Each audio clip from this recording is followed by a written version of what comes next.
Hello, this is Jonathan with Robotis. Today, I'll be showing you how to tune the PID settings for your DYNAMIXEL actuator using DYNAMIXEL Wizard.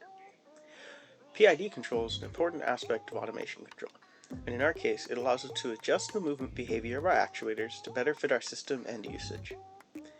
In order to demonstrate these tuning methods, I'll be using a simple example system consisting of a single actuator moving a weighted arm.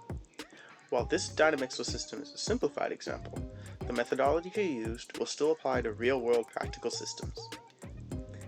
If you're going to follow along using your own DYNAMIXEL actuators, be sure to adjust your PID settings carefully and ensure that any testing motions you may perform have a safe trajectory. Making large adjustments to your PID gains can create disturbances or oscillations in your servo's output.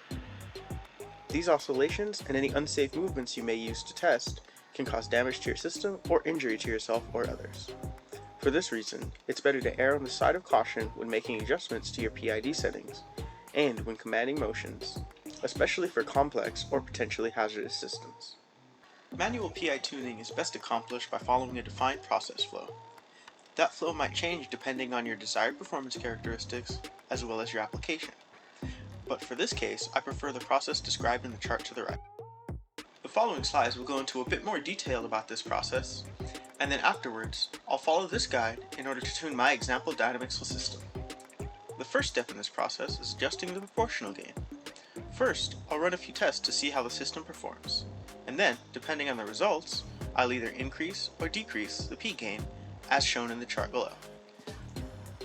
When your system produces a steady state error with no other undesirable performance characteristics, it means you can move on to adjusting the I gains. For the integral gains, you perform the same general process, although the outcomes you're looking for are slightly different. Once you've reduced your undesirable characteristics to minor or acceptable amounts of overshoot, then you can move on to adjusting the D gains. For the derivative gains, you perform the same process yet again, although this time the values will end up, on average, being a little larger, since the derivative gain tends to have a smaller effect per increment. Once you've gotten the performance you desire, then you finish with your tuning. Although keep in mind, when adjusting the proportional and integral gains, you have to go back to that step in the process and tune all following gains once again. Before we start making adjustments, let's examine the behavior of our actuator at the default settings of 800p gain and 0 I and D gain. As you can see, these default settings produce a motion with fast response, high overshoot, a short oscillation period, and a steady state overshoot error after the actuator has settled. To demonstrate the benefits of PID tuning, I'll be adjusting our gains in order to produce a motion profile with no oscillations, no steady state error, and a smoother response. Now that we have an idea of what the default behavior looks like, as well as what we're trying to achieve, we can get started. When tuning PID gains, it's generally best to start by adjusting the proportional value. The proportional generally has the largest overall effect on the motion profile, so it's usually best to start here and fine-tune using the other gains. Since one of the major goals we're trying to accomplish with our actuator is reducing overshoot, we should start by turning down our P gains. Let's set our P gain to 700 and examine our graph once more. As we can see, the performance is roughly similar, but a little bit slower than previous. Still not quite good enough for our application. Let's try 600 this time. Still not quite what we're looking for. Produces quite a lot of overshoot, and we're going to need to go a little bit lower. Let's try 400 P gain. This is closer to the kind of performance we're looking for, with much lower overshoot as well as less aggressive movements. Also, remember to keep in mind that when testing your PID settings, the motion produced by the actuator can change significantly based on their position and load. In this case, when the weighted arm is held horizontally, the actuator can't reach its goal position with the current PID settings. For our example, this undershooting behavior is acceptable, and we can correct for the steady state error with increasing I gain. For other systems, dynamic loads and the movement of other actuators can have a varied effect on the performance of your system. For this reason, it's important to test all of your PID settings in a variety of positions and with varied movements to ensure that they produce acceptable results in as many situations as possible. Some advanced systems may even require dynamic PID adjustment based on load or position for best results. For now, I'm pretty happy with the performance with this P gain setting. It's time for us to adjust the integral value. Adjusting our integral gains can allow us to eliminate the steady state error resulting from our pure proportional controller. This will also result in faster response times, as the actuator will increase its output speed the longer it's away from the goal position. Unfortunately, this also has the side effect of introducing more overshoot. Let's start off with a conservative value of 500. We can see that the actuator now overshoots during every motion. The actuator still oscillates around the goal position before settling, but now it settles much more accurately on the goal position, eliminating the steady state error we saw when we were using pure proportional control.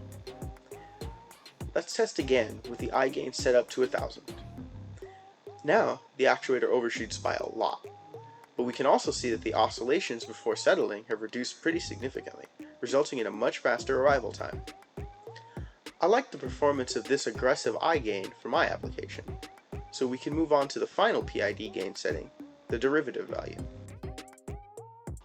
Adjusting the derivative allows us to fine-tune the behavior of our actuator by dampening the effect of the other gain settings. Starting with a conservative value of 500, let's see what effect this has on our actuator. There doesn't seem to be too large of an effect on the performance of our actuator, save for a reduction in the size and duration of the oscillations before settling. Let's see what the motion looks like when we jump our D gain up to 5000. With these gains, we see a large overshoot when the actuator approaches the goal position, then a slow settling back onto the goal without any oscillations at all. I think it's taking a bit too long to settle at the goal position with this D gain, so I'll step it back down to 2000 and test again. There's still a significant amount of overshoot, and there are occasional small oscillations, but the settling is much faster. I'm pretty happy with the performance of this PID tune, but let's compare this tune with the default settings to get a better look at the difference.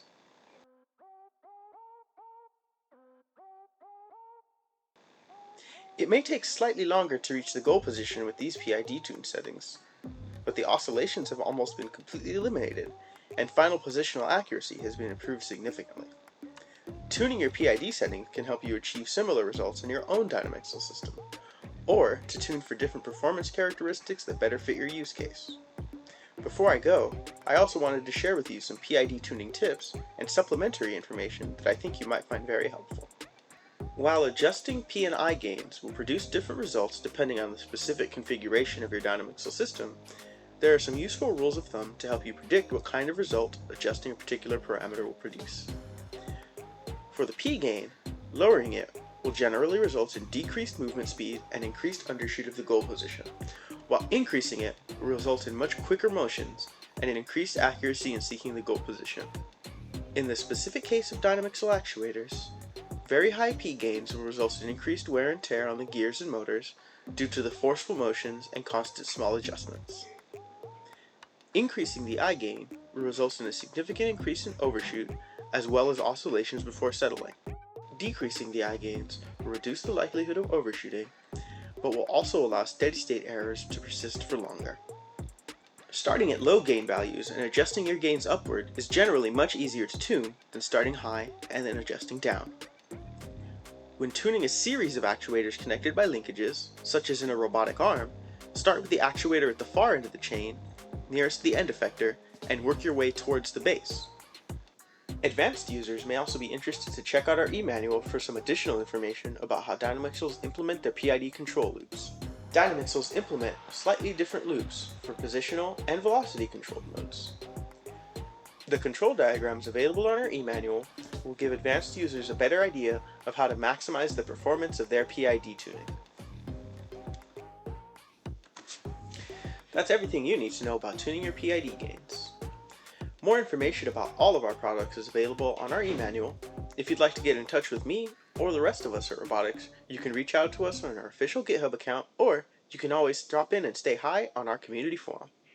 This has been Jonathan with Robotics. I look forward to building more with you soon.